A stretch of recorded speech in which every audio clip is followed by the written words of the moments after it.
The Chicago Bulls made a name for themselves this offseason by taking control, acquiring namely DeMar DeRozan, Lonzo Ball, and Alex Caruso in the process, which in and of itself is a really big deal for Chicago. Since the 90s, Chicago's biggest free agent additions have been Carlos Boozer in the summer of 2010 and a 34-year-old Pau Gasol in the summer of 2014. So for the Bulls to get their hands on Lonzo Ball, then DeMar DeRozan, months after acquiring Nikola Vucevic at the trade deadline, has made for the Bulls' biggest summer splash in a really long time. Just 6 months ago, this team was rebuilding, and since then, their new regime has traded nearly each and every single piece of youth the old front office gathered, along with 3 future first-round picks while sacrificing their most valuable two-way player, being Thaddeus Young, in the process. Now, the Bulls' offseason wasn't perfectly sound, but Arturas Karnisovas and Marc Eversley did a good job doing something Garpax, their pass management, simply could not. Despite the team they've built, however, a lot of people have been heavily critical of the Bulls this offseason. They gave DeMar DeRozan a really big contract many people thought was an overpay, and along with that, they've sacrificed a good amount of their young assets, which, if you're going to be critical of that, I'm okay with. But what I'm not okay with is calling things which actually happen to be some of the Bulls' strengths their potential issues in 2022. Things that could even limit them from making the play-in tournament, according to some geniuses who get paid to watch and talk about basketball. And I think there's a real chance the Bulls don't even make the play-in tournament. You know, when you talk about this depth in the Eastern Conference, I think they could finish 11th or 12th very easily. They're going to have a terrible defense. What?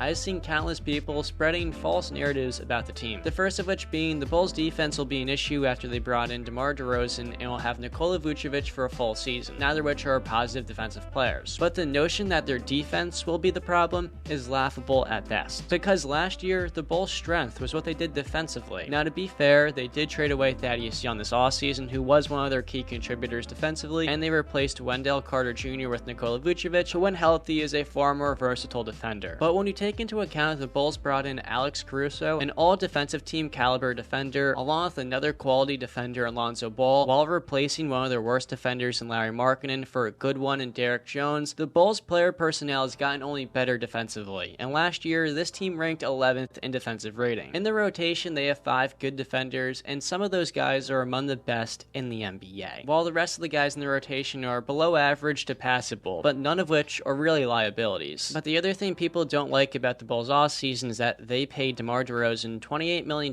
while he's not really a three-point shooter. Now, is DeMar worth $28 million a year? Probably not. Despite that, however, this Bulls offense fits DeMar perfectly. Around DeMar DeRozan will be 2 really good shooters in Zach Lavine and Lonzo Ball. Next to them is one of the best floor-spacing bigs in the game in Nikola Vucevic, and a cool shooter in Patrick Williams who will be usually spying up in the corner, who can knock down most outside shots. So with all of that floor spacing in the starting lineup, the middle of the floor is wide open for DeMar DeRozan to operate, whether that be with his playmaking, mid-range game, or him getting to the foul line. The Bulls have the ultimate floor spacing for DeMar to maximize what he can provide to a team offensively. Now, how he fits with Zach Lavine probably won't be seamless because the two of them both need the ball in their hands, but it's their expected ability to play off of one another, which makes the fit between the two of them much less worrisome for me. So with that being said, if you're gonna criticize the Bulls, criticize them for their bench, which mainly consists of Kobe White, Alex Caruso, Derrick Jones Jr., and Troy Brown, with their backup center being Tony Bradley. Overall, the second unit shouldn't be relied on at any point in the season. There's a lot of good defenders stuffed up in there who will do a lot of little things here and there, but there's a lack of floor spacing and not a whole lot of firepower. Now, there is Kobe White, but after him, there's literally next to nothing offensively. So while depth is less important in the postseason, the Bulls' lack of depth in the regular season could be an issue. I like Caruso next to Kobe White, but after those two, there really aren't a whole lot of guys you can rely on. And even Kobe White, as he's shown so far in his career, is far from reliable. Now, of course, there's still rumors that they can add in a guy like Paul Millsap or somebody else at the trade deadline, but as of right now, the biggest problem for the Bulls would be their lack of depth. Certainly not the floor spacing or them defensively. And for the people that are critical of the Bulls, think about this. The Bulls are coming off a year where they started 13 different players. They had a brand new head coach, then traded almost half of their team at the deadline. And as that new team started to build a rapport with one another, their best player in Zach Lavine missed a whole lot of time at the end of the year due to COVID protocol. But this year, they'll have a full 82-game regular season to incorporate Nikola Vucevic, Lonzo Ball, and DeMar DeRozan into the starting lineup, while adding in good perimeter defenders off of the bench. And in the starting lineup, there's a lot more firepower next to Zach Lavine. And last year for the Bulls, they didn't really have a second guy they could rely on offensively. A lot of the time, they're asking for Kobe White and Larry Markkinen to be those guys, which